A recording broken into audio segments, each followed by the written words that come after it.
Om Tameva Mata Cha Pita Tameva Tameva Bandhuscha Shakha Tameva Tameva Vidya Dravinam Tameva Tvameva Sarvam Mama Deva Deva.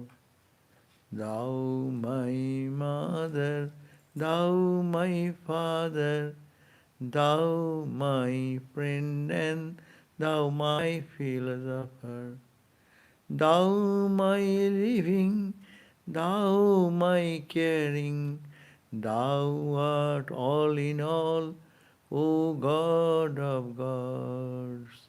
Om Shanti, Shanti, Shanti. Peace, peace, peace. So we are in the Narada Bhakti Sutra again, Narada's way of divine love.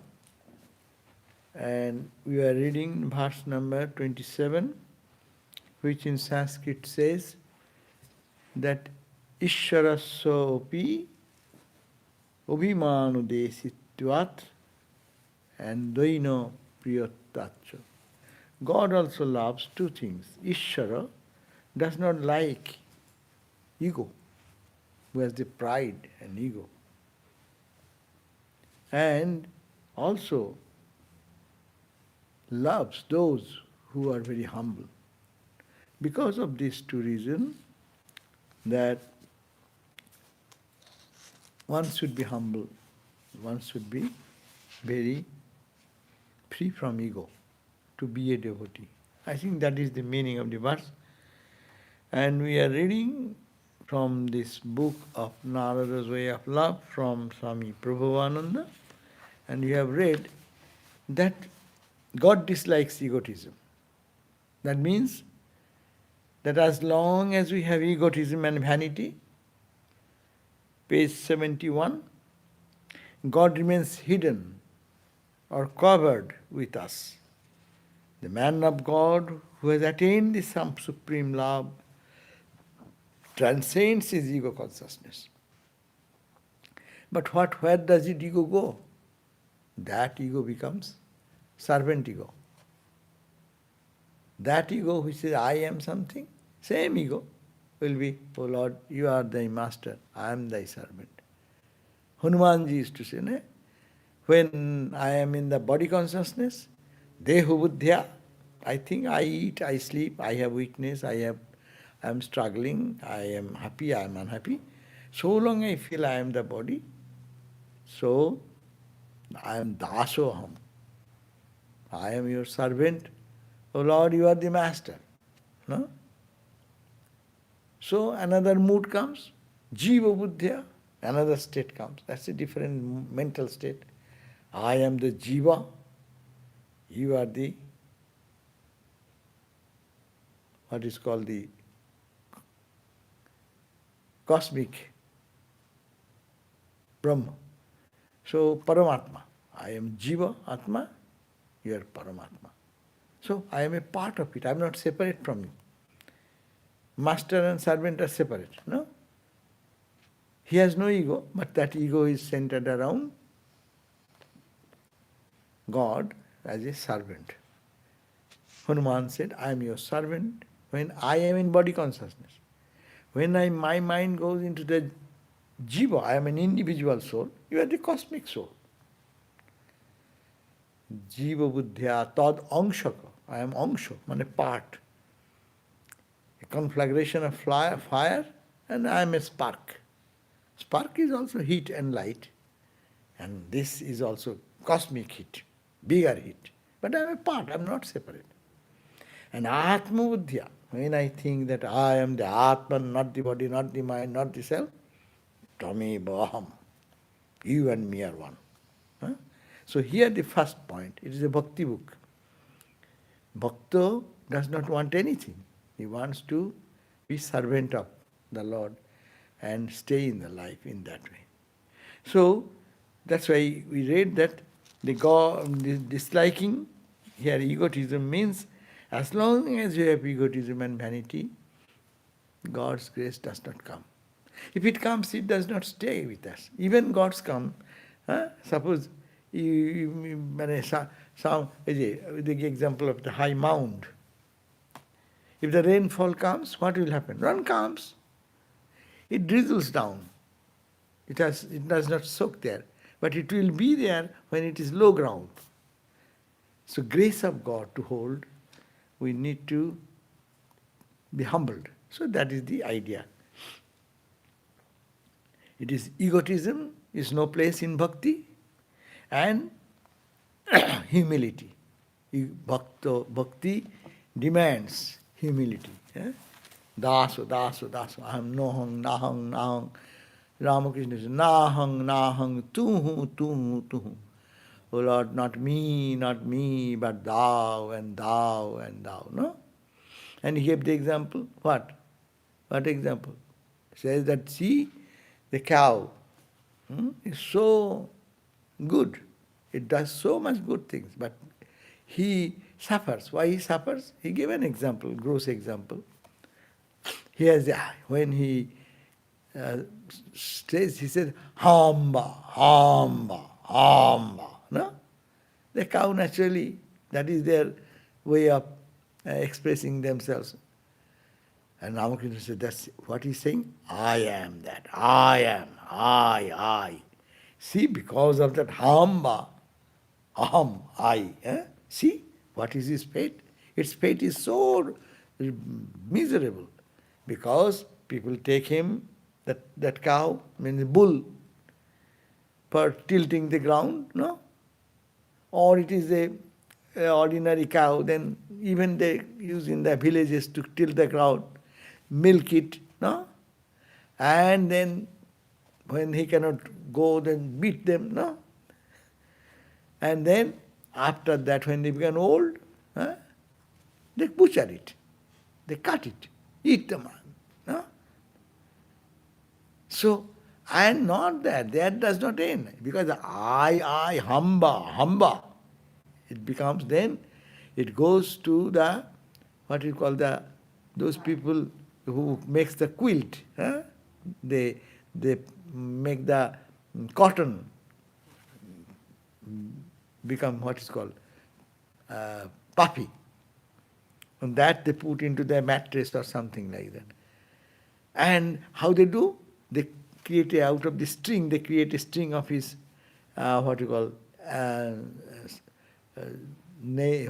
entities. And then they strike. Boom, boom, boom. You have seen that? In India they do that. There is one type of handmade thing. One side would be one piece of wood or something, light wood, and other type string should come this way. And they take a striker and with the cotton, they strike over it. So the strike gets flared up. So it is contact, it becomes flared up. And then it says, tuhu, tuhu, tuhu.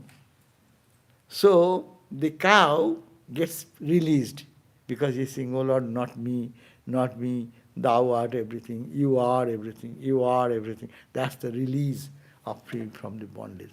So it's Ramakrishna's example is so unique that ego, where there is ego, it is not good for spiritual life, and humility is the end. So, giving this example, Ramakrishna said, the cow suffers so much because of the ego, and ego when says, not me, O Lord, you, thou, and then he gets freed from all entanglements. So he says that in this book, he says that in one of the Upanishad we read, a man of realization becomes nativadi. That is, he becomes humble and does not assert himself. In the Upanishad also, we find that it is said that they become nativadi, na ativadi. He becomes humble, does not assert himself. And also in Sri Chaitanya's prayer we have read every day, be humbler than a blade of grass, be patient and forbearing like a tree, take no honor to thyself, give honor to all, chant unceasingly, Om name of the Lord. So what is seeing Sri Chaitanya also advocating this egolessness. And he also quoted the Psalms in the Christian Bible and the Psalms, where he says, him that hath a high look and a proud heart will not I suffer. And in the proverb it says, everyone that is proud in heart is an abomination to the Lord. Peter said, God resisteth the proud and giveth grace to the humble. Exactly like the message of the bhakti schools. And Sri Krishna in the Bhagavad Gita probably describes the tendencies conceited, haughty, foolishly proud. These malignant creatures are full of egotism and vanity and wrath. I cast them back again and again into the womb of degraded parents, subjected them to the will of birth and death. In Bhagavad Gita. Aham tvam, those who are proud and ego and vanity, I push them into the cycle of birth and death, so that they go through the suffering and pain until they become purified. So pace, we have come to 72 now. And then we read, this does not, however, mean that there are lost forever. Anyone who has ego, we are not perfected, so we have our ego. Are we lost forever? No. He said, because our God withholds His grace from them. God is always kind. After suffering throughout many births, what happens? You get knocks and blows. After getting knocks and blows, people learn more. So long they have pride, I am such, this, okay. But this world is created in such way, world will come upon us. It will give very much strong knocks and blows till our ego get crushed.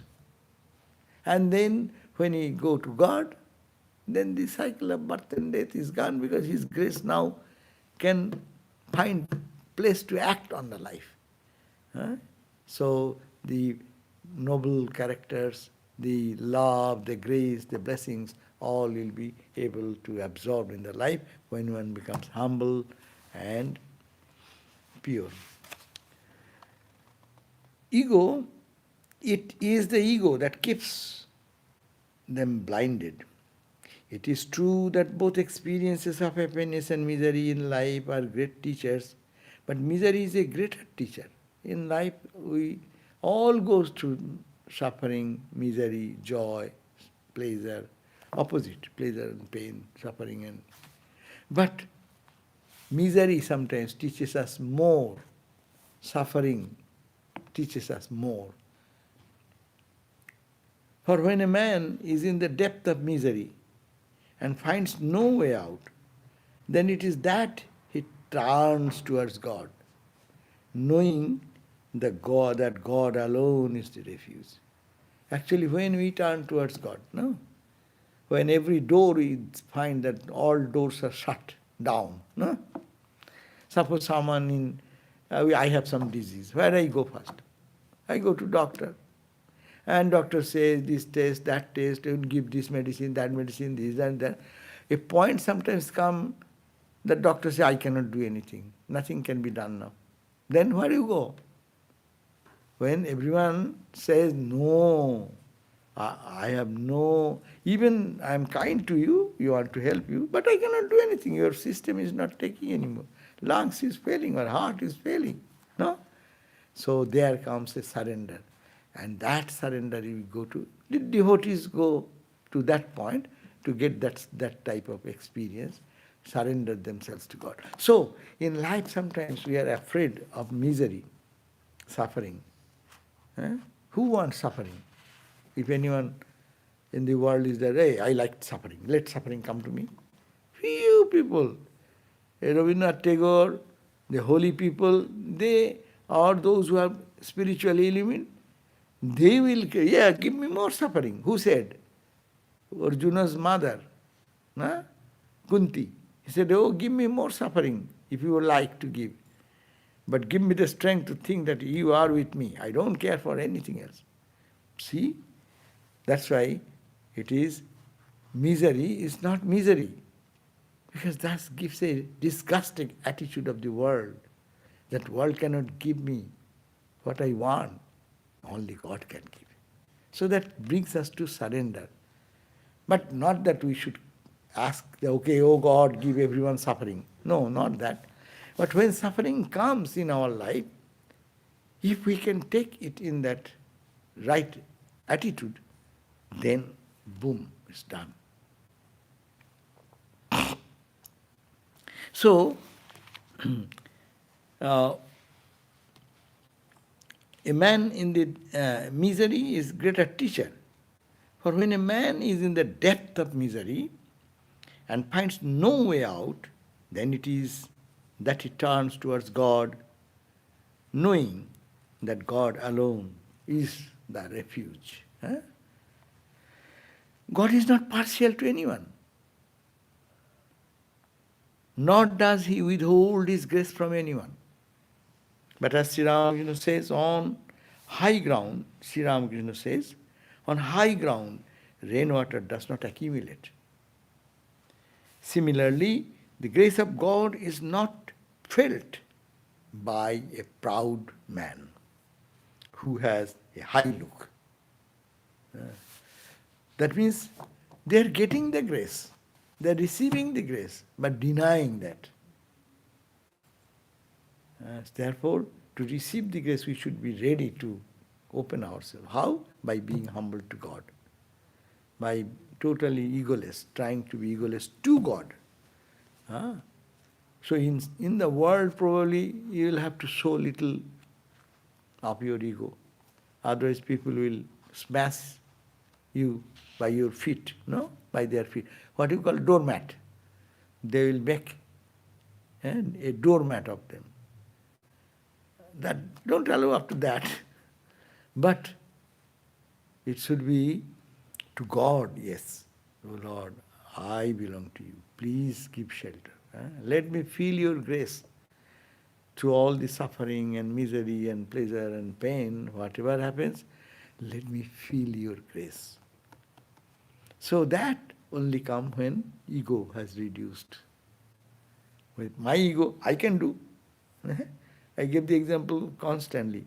A child having no ego so long, say, mom takes care of everything. Even some unfortunate child who have lost the mother maybe, someone takes the position of mother, God's arrangement, some distant friend or distant auntie, uncle, or whoever, someone in the world, known, unknown, takes care, no? When mother, but when this same baby, when the ego grows in that, no? And we are adult now. When we become adult, what? The world says, now you are free to yourself. Find your own way. So, ego comes, and when my ego will come more in the even earthly mother who takes so much care for us, she will also say, yes, you are now adult. You think yourself. You feel consequence. You are new this. So, that is the responsibility comes. But when the same person, suppose someone is able and had suddenly got some disease or some suffering, no?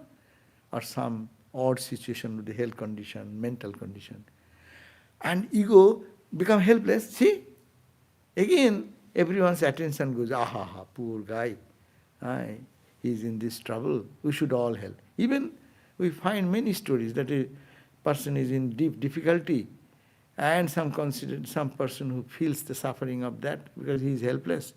So, collecting fund for his treatment or giving help to get it to send it to him for his survival. We find so many stories in life, no? So the point is that egolessness has this great benefit in the material world and of course in the spiritual world also. But that practice, that means you cannot blame God is partial because someone is very happy and someone is very miserable or suffering, no? God is equal. God's grace is equal. Ramakrishna's example. You are sailing your boat. Your boat, maybe you have not unfurled your sail, and another boat who has unfurled it. So unfurling the sail, another boat didn't do anything. That boat and this boat. But that boat which has this sail is hanging, it will catch the grace and it will not catch. You cannot blame. God is gracious to this person and not to me. You have not unfurled. The grace will touch, will carry everyone. It is not partial. The sun's light is not partial for one and the other. But if one hides under their own darkness, the sunlight does not reach there. Sunlight wants to go, but you are blocking by your ego. And he said, that's why the grace is not experienced. So this is the point. God is not partial to anyone, nor does he withhold his grace from anyone. But as Sri Ramakrishna says, on high ground rainwater does not accumulate. Similarly, the grace of God is not felt by a proud man who has a high look. The moment we learn to be humble, we begin to feel his grace. It is spiritual life.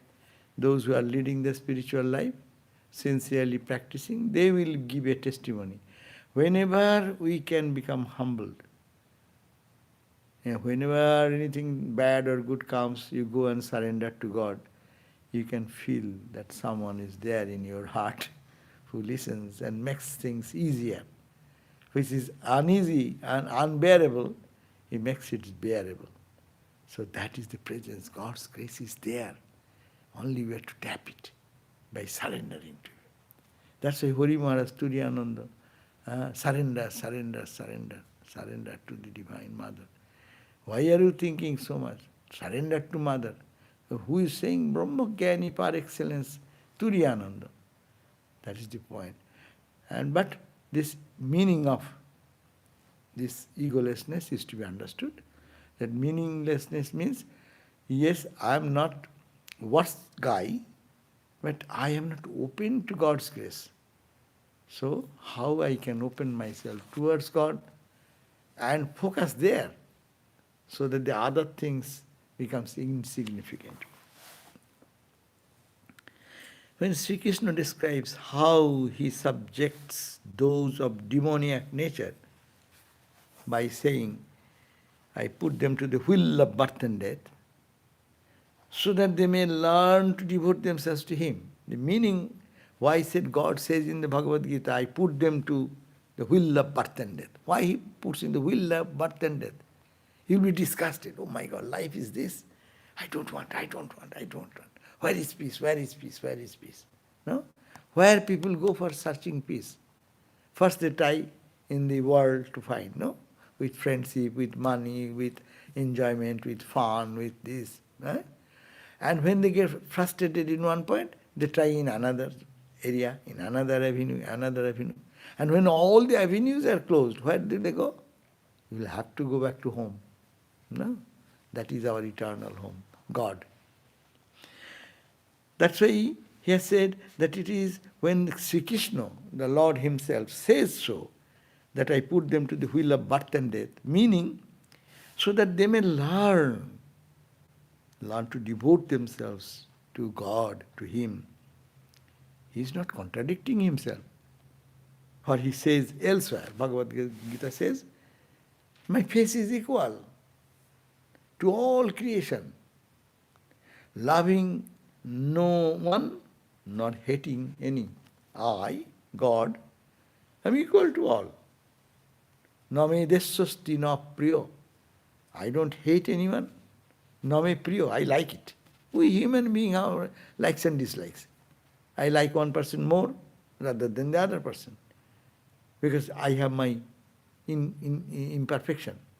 But when we go to God, God is also impartial or partial.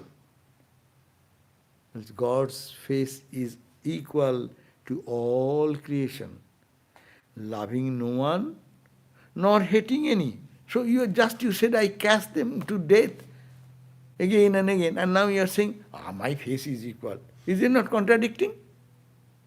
Understand this point. And some Prabhupada has brought this question. Just he said, Kshipami, Ajasram, Ashubhan, Asurishu eva, Jonishu. I'll throw them again and again into the birth, in the place of a Asuri, demonic character people, and he will be born there, he will suffer like that. And here he says, my face is equal, and to all creation, no hating anyone, and no love to no one. Then what do you mean? So much contradiction in one place in the same Bhagavad Gita, and within few verses after you are saying this. Well, no. He says, my devotees dwell within me always. My devotees who love me, because their mind stays with me, and I also show forth, and I am seen within them. You can see me in them, and in them I stay. He stays in me, I stay in them. So, that is the lesson, that understand that God says He is equal, but His grace is everywhere. Only He cannot, that grace cannot be understood. Suppose we are having heater working here, no? You cannot blame the heater. The heater is bad. Heater is not working here. Right? You have put a wall around this, and the heating effect, you are not getting there. You enter into the zone, you will get the heat. In hot summer, when you enter into an air-conditioned room, and when you are outside, you cannot blame the air conditioner. The air conditioner is selfish. He is helping these people, and I am here in the sun. He is not taking care of me. No, you have to open yourself to the heat, air conditioning area. So open to God's grace area. So humble humility. So this verse emphasizes that is the philosophy of bhakti and bhakta. Bhakti means the path of devotion, demands that one should be humble like a blade of grass, and is the loves humility. Ego, reduce the ego. That's why you go to any Hare Krishna temple, their philosophy will be always dasoham. I am seva, service. Service means you are serving the boss. Who is the boss? I am the servant, you are the Lord. This type of relationship. And I am here to serve you, and my ego is nothing. I only want to hear your order, what order comes from you. Now, 27th verse, we have finished that. Now we are coming to the verse number 28.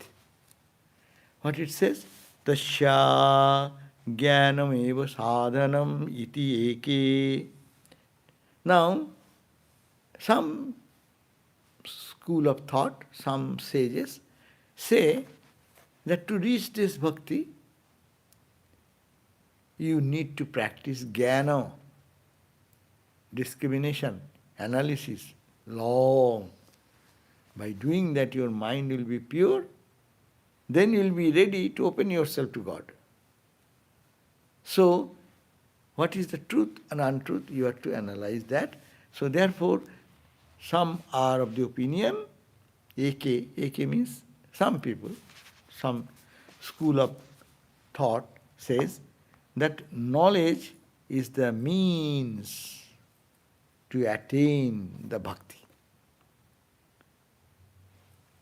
Otherwise it becomes emotionalism, no? Difference between bhakti and emotionalism. Emotionalism is not bhakti. Emotion comes up and down. One may be excited today, and another will be totally depressed tomorrow. That is the fault of emotionalism. Emotionalism is whimsical. Hmm? But when it's based on reason, you love, then love will be steady love. In human love also, when people are too much emotional, we say, it's very difficult to live with this guy. Huh? He's too much emotional. With something get in one way, and another way, another. Even in human society, we cannot live very peacefully with people who are highly emotional. Of course, human beings are emotional rather than rational. We call rational being, no? Human being and animals and creatures, what is the difference? We are more rational, we say, we demand. But we are most emotional people. That means there is no rational thinking behind. But when it is followed by rational thinking, this emotion becomes bhakti. Understand? Emotion becomes a holy, becoming bhakti. That emotion, Ramakrishna said, we have our emotion, direct it to God. How it will be holy? By directing it towards. But my mind does not go. I love so many objects, but I don't love God. If you love God, you will meditate more. You love anyone, you will have to think of that object, that subject, or the person, or the place, or you love a place like a beautiful place where many scenic beauty is wonderful. Suppose you went to Switzerland and you saw some beautiful areas there.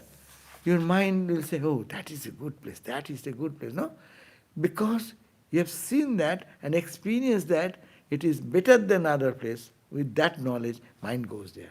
So mind always turns towards what is noble, what is good.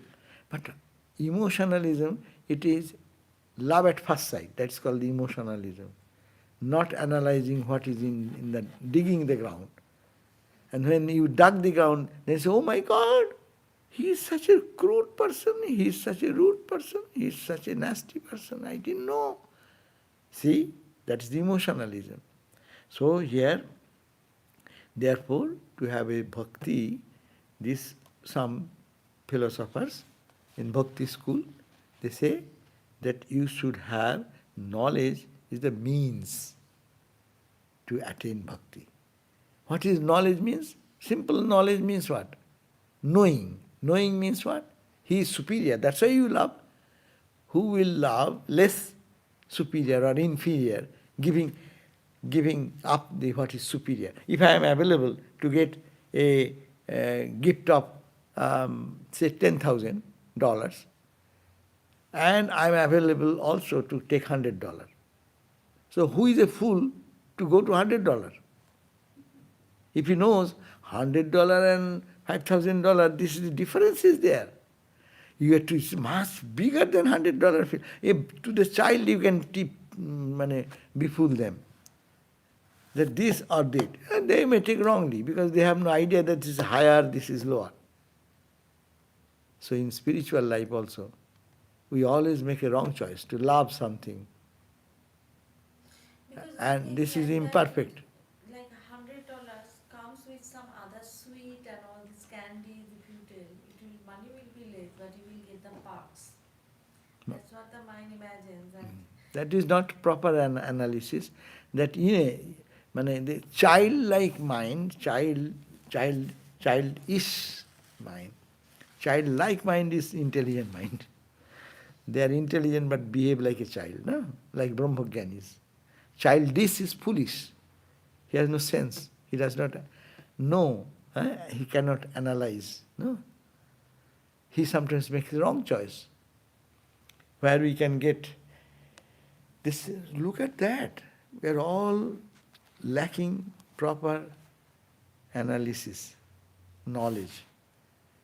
We are always making a wrong choice. 24 hours of the day, we are making always a wrong choice. How we are spending the day? At the end of the day, we say, oh, today is gone. Why it is gone? You serve God every moment. It is God's world.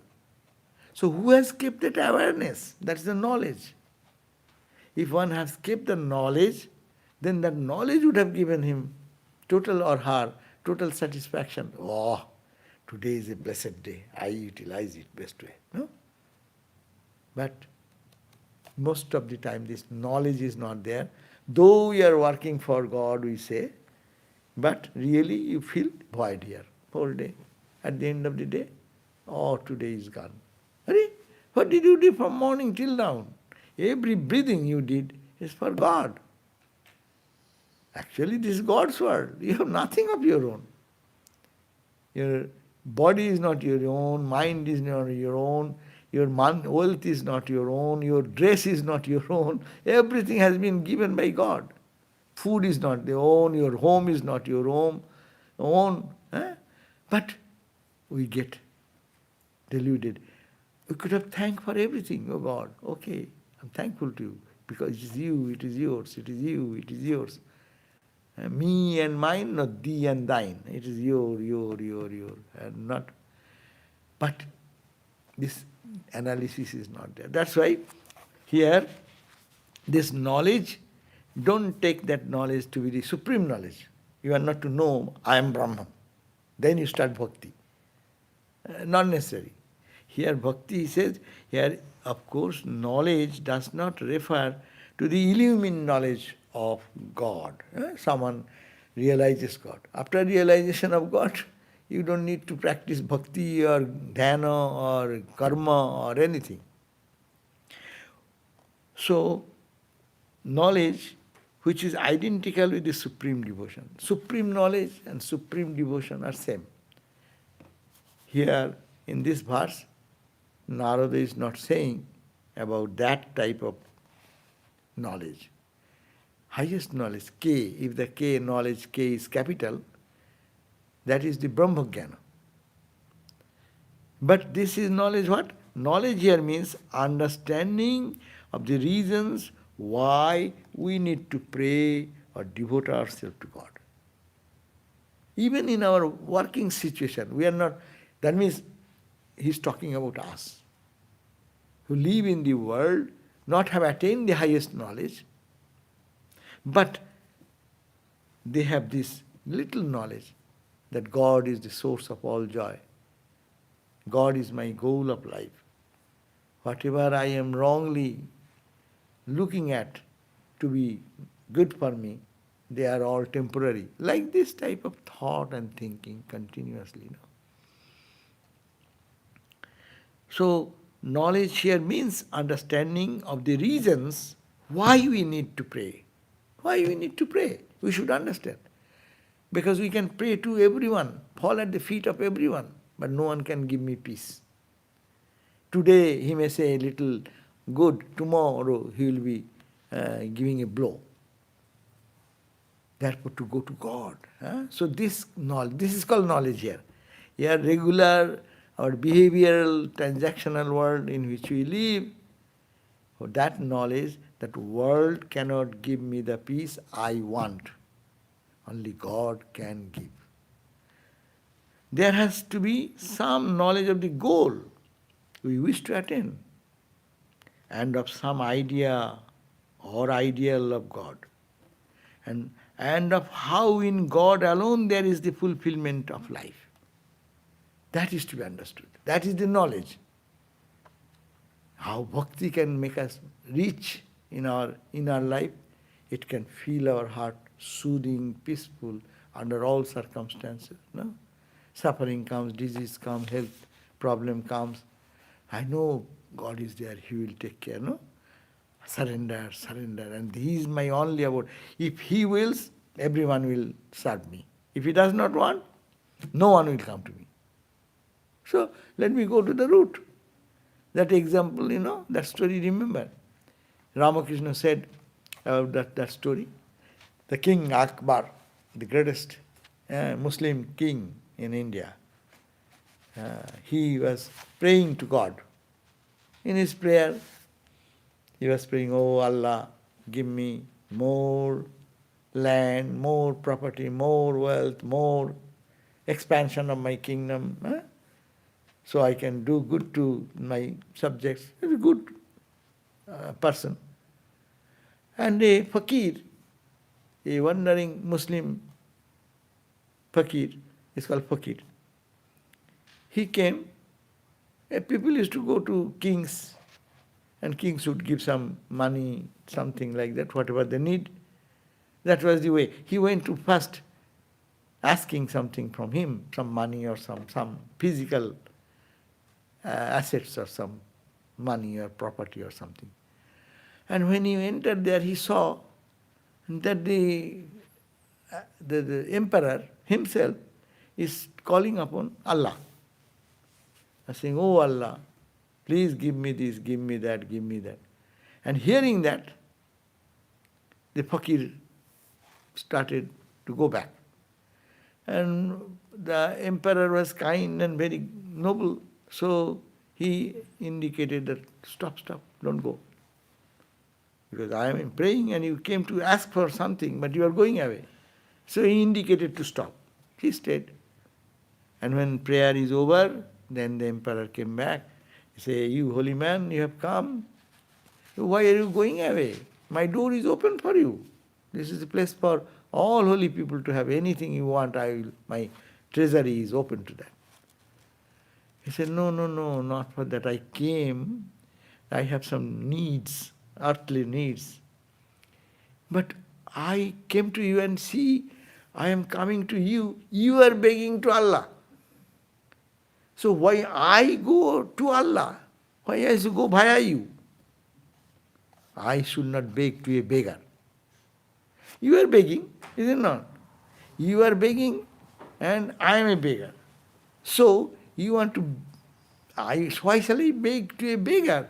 Rather let me beg to God himself, who is the giver, who is giver of everything, to the king also, to the emperor also, to the poor people like us also. No? So this is the point. That don't beg to the beggar. But we are always day and night we are begging that way. We are all begging for you. Will you be kind to me? Thank you. Will you be sweet to me? Will you be nice to me? And so begging everyone, but not to God. So that is the point. Here it is said, that much knowledge should be in our mind, that God is supreme. And our love should be directed to God. Even if you get a human love, but you have to think that is God is giving. It is only channel. You have the same faucet. How many faucets are here? The supply of water is coming from the same source. You don't thank this faucet. Oh, faucet, you are giving so much water. This faucet is getting the supply from the same supply where all the faucets are getting supply. So similarly, all the love, all the affection, even, it is rare to get. Those who love today, tomorrow they will be not very kind. It happens all the time. But if we can think that it is God's grace is coming to me, God's affection is coming to me, I am receiving God's grace, then you elevate it. No? Then it is not your earthly achievement or loss or gain. It is not like that. There has to be some knowledge of the goal. Actually, we'll finish this then. There has to be some knowledge of the goal we wish to attain and some idea or ideal of God and of how in God alone there is fulfillment in life. If I find all fulfillment in God, if I understand intellectually, then I will not go to anywhere. I will hold on to that place. No. If I know here I can get this much little, there I can get more, as in the job offer, what happens? One gets a job, he's searching for another job. We say, I got a better offer, is it not? Normally, day-to-day life we find that. I got a better offer, though it will be little work, but I got this better offer, so I am moving to it. So if in a God is the best offer, then naturally mind will, this much to understand, this is the best offer given to us in life. So when one understands that, that much knowledge is necessary to generate love for God, bhakti. Buddha mentions the right understanding as the first step in his enlightenment eightfold noble path to reach nirvana. In the cloud of the unknowing, we read prayer may not be goodly by begotten in beginners or proficient without thinking before. If you don't think before, then the prayer may not be taking its advantage. You are not taking the advantage because you do not know that you are praying to the highest and you need not have to go to anywhere. The faculty of reason has an important place in spiritual life. The vain arguments must be avoided by the aspirant. No? Vain argument, you have to analyze. Analyze that this is a higher offer. This is the greatest offer to love God. No? That much you should know. But this much analysis, this much reasoning helps us to go to God and hold on to the feet of the Lord more tangibly.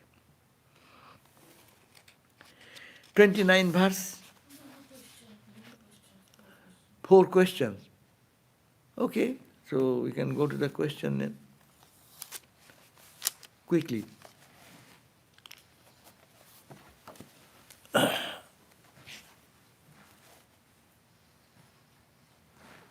Anirban from Tokyo. I always try to feel God as the only truth of this life.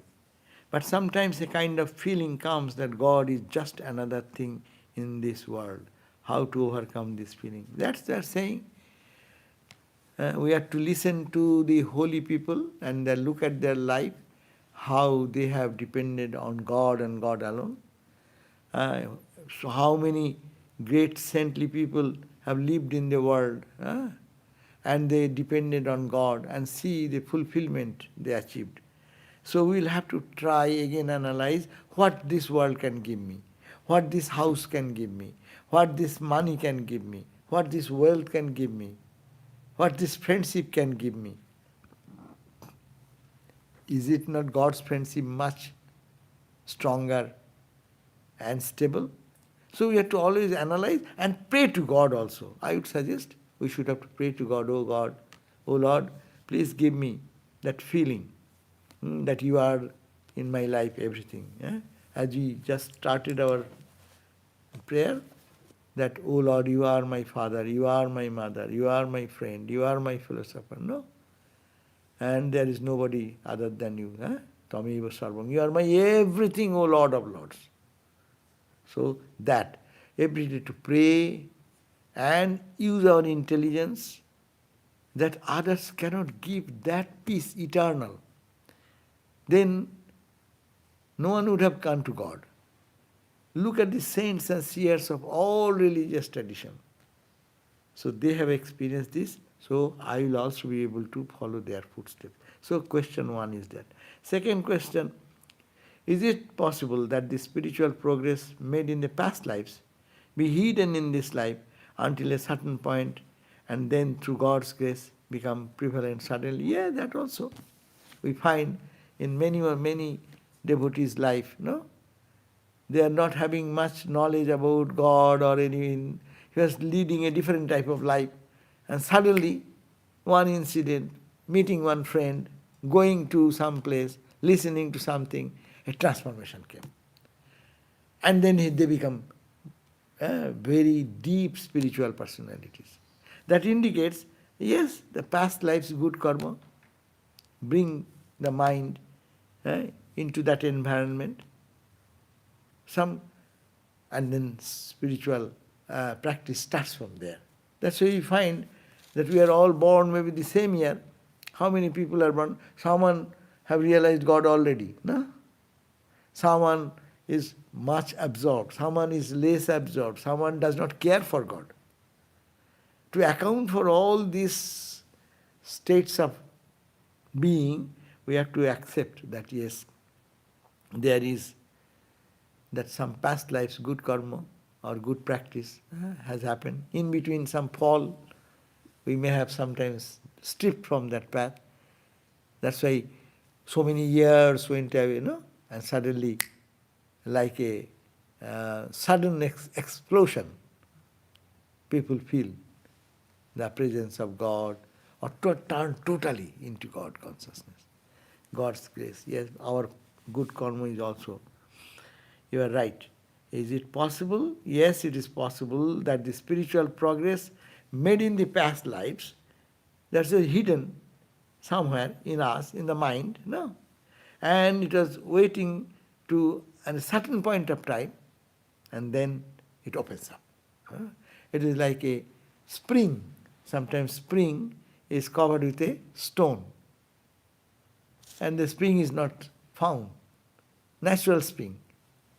And by some reason, if the block of stone, a stone which is covering the face of the spring, is taken out, you see, spring starts functioning. So similarly, this spring of God's love flows to people. We hear many stories.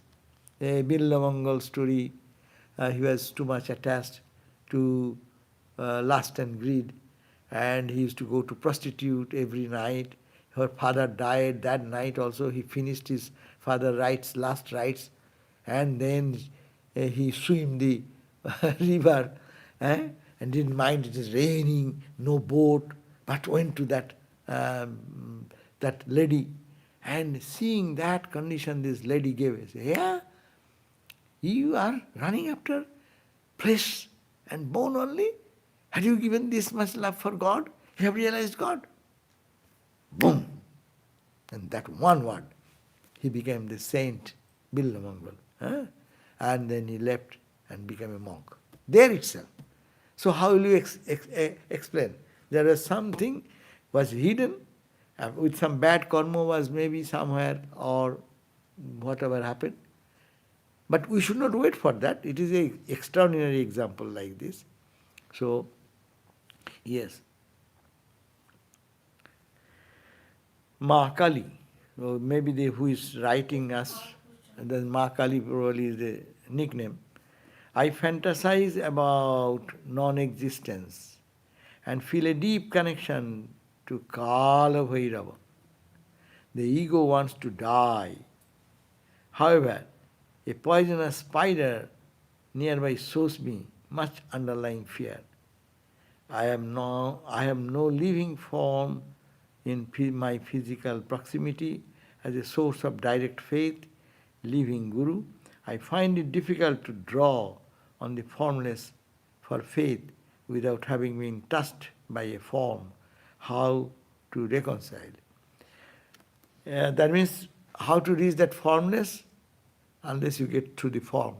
Yes, we are human being, we live in name and form. We are name and form. Consciousness plus name and form.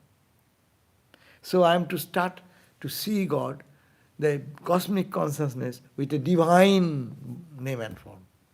Divine name and form is, we call Mother Kali, we call Bhairava, we call Hanumanji, we call, say, Shiva, we call all the divine, different perspectives. Satchidananda plus the cosmic, noble, holy name and form.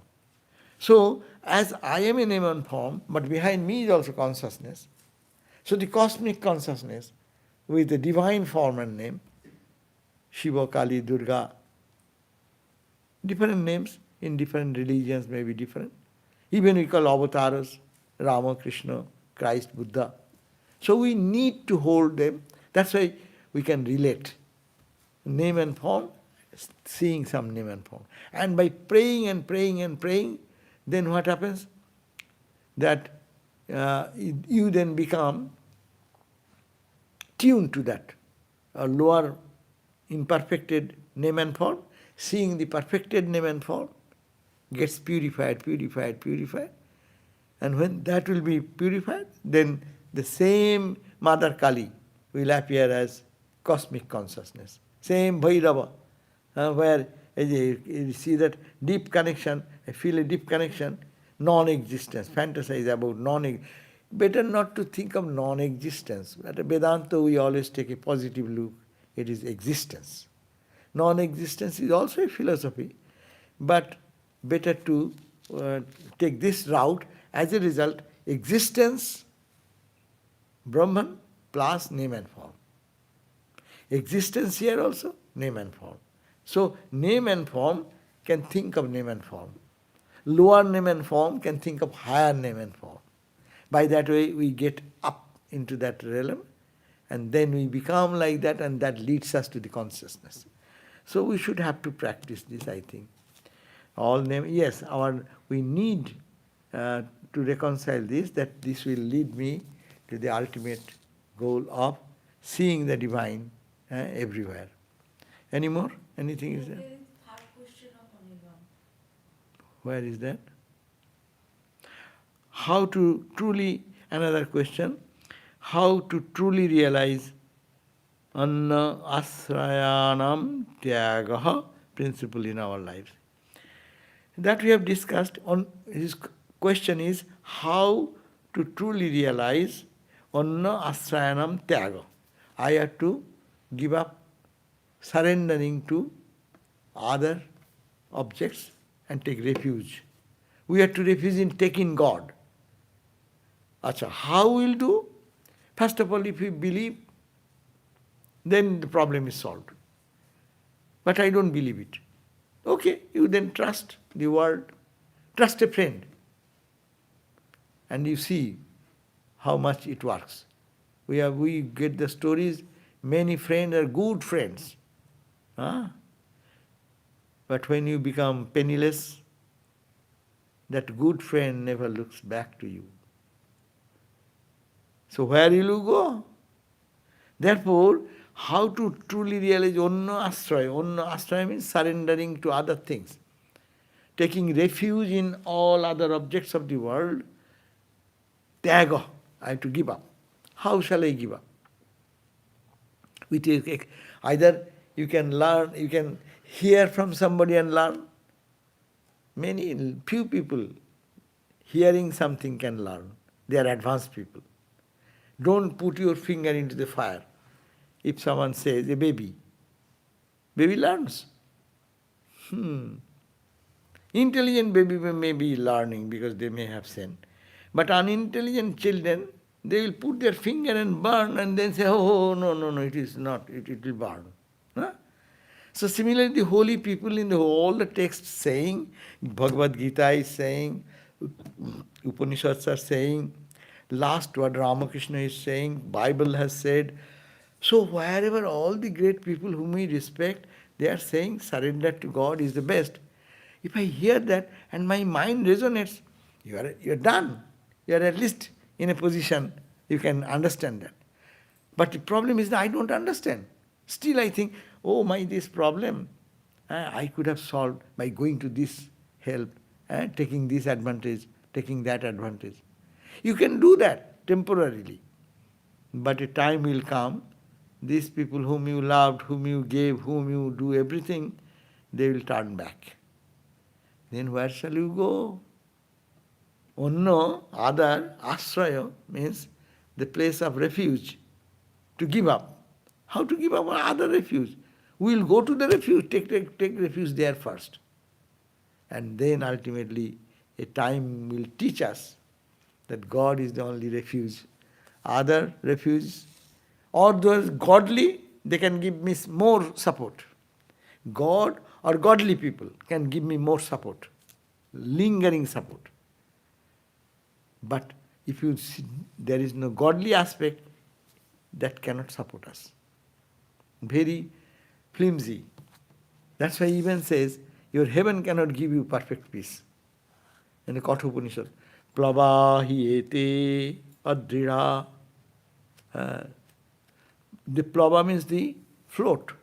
In the river, people make float with the banana tree and other things, bind together, and that can float in the water level. But if you put little heavy water, it sinks.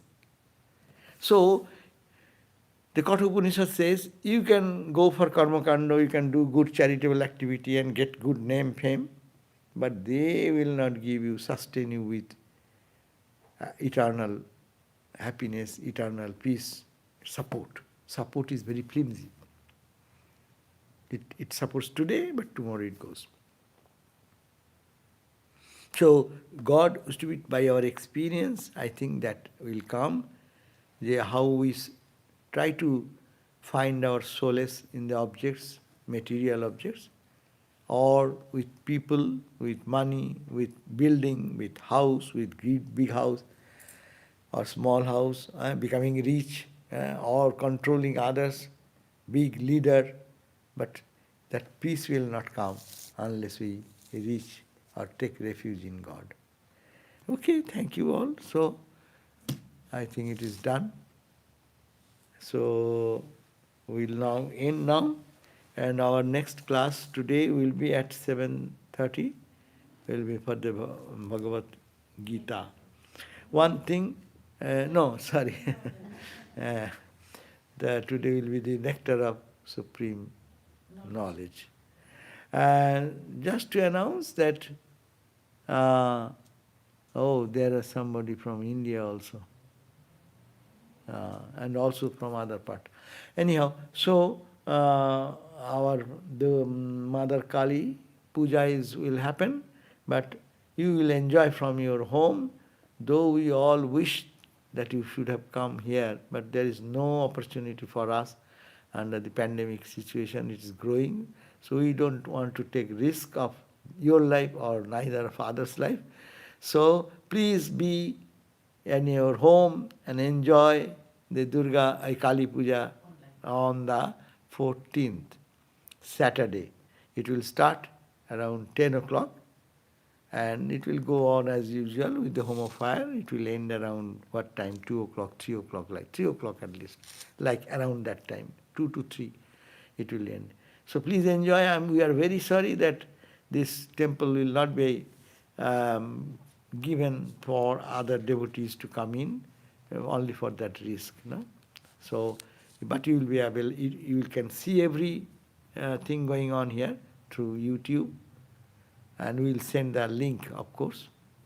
You can find, or youtube.com/Vedanto.org.